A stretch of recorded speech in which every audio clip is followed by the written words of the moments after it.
اعوذ باللہ من الشیطان الرجیم بسم اللہ الرحمن الرحیم۔ دوستو، ویڈیو کے پچھلے حصہ میں ہم نے دیکھا کہ حضرت ابراہیم علیہ السلام نے کیسے اللہ تعالیٰ کو پہچانا اور ان کو ڈھونڈا۔ آج کی اس ویڈیو میں ہم دیکھیں گے کہ حضرت ابراہیم علیہ السلام اپنے والد سے کن وجوہات کی بنا پر لڑے۔ تو چلیں کرتے ہیں اپنی ویڈیو کا آغاز۔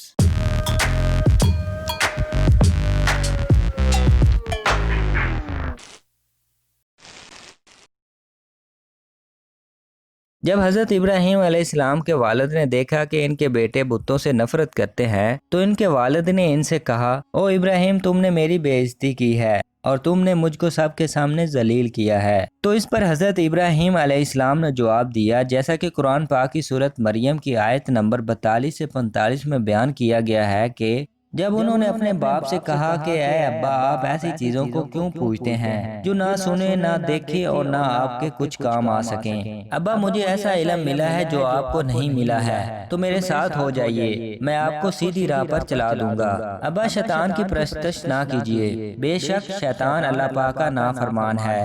اے ابا، مجھے ڈر لگتا ہے کہ آپ کو اللہ پاک کا عذاب نہ آ پکڑے، تو آپ شیطان کے ساتھی نہ بنیں۔ حضرت ابراہیم علیہ السلام کے والد یہ باتیں سن کر جلدی سے اٹھے اور ان پر اپنا غصہ دکھایا، جیسا کہ قرآن پاک کی سورت مریم کی آیت نمبر 46 میں ذکر ہے کہ اس نے کہا کہ ابراہیم، کیا تو میرے معبودوں سے برگزشتہ ہے؟ اگر تو باز نہ آئے گا تو میں تجھے سنسار کر دوں گا اور تو ہمیشہ کے لیے مجھ سے دور ہو جا۔ اس آیت سے یہ بالکل واضح ہے کہ حضرت ابراہیم علیہ السلام کے والد ان سے کہہ رہے ہیں کہ اگر تم اپنی تبلیغ سے باز نہ آئے تو میں تمہیں پتھروں سے مار دوں گا، اور جو کوئی بھی میرے خدا کے مخالف جائے گا تو اس کے لیے یہ بہت ہی مناسب سزا ہے۔ میرے گھر سے نکل جو، میں تمہیں اور زیادہ نہیں دیکھ سکتا۔ ایک نیک پیغمبر اور عقل مند بیٹے کی حیثیت سے ابراہیم علیہ السلام نے اپنے والد کو بے وقوف محسوس نہ کرایا اور نہ ہی اپنے والد کے ساتھ بے قدری سے بحث کی۔ جب حضرت ابراہیم علیہ السلام نے اپنے والد کے منہ سے اتنے سخت الفاظ اور قتل کی بات سنی تو انہوں نے پیغمبروں کی اخلاقیات میں رہتے ہوئے اپنے باپ سے ایک مکالمہ کیا اور آہستہ سے کہا،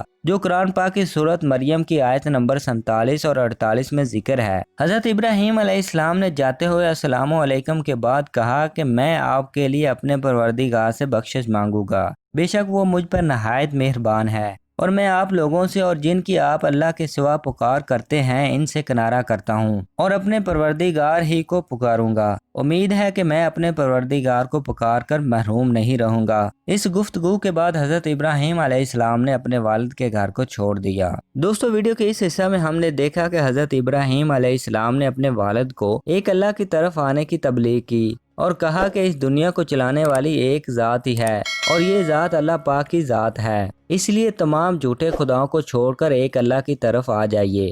جس پر حضرت ابراہیم علیہ السلام کے والد ان پر غصہ ہوئے اور ان کو گھر سے نکل جانے کو کہا۔ ویڈیو کے اگلے حصہ میں ہم دیکھیں گے کہ حضرت ابراہیم علیہ السلام نے لوگوں کو سمجھانے کے لیے بتوں کو کس طرح توڑا۔ اگر یہ ویڈیو پسند آئے تو اس کو لائک کریں، ہمارے چینل کو سبسکرائب کریں تاکہ جب بھی اس طرح کی ویڈیو اپلوڈ ہو وہ آپ کو بر وقت مل سکے۔ ملتے ہیں اگلی ویڈیو کے حصہ میں، تب تک کے لیے اللہ حافظ۔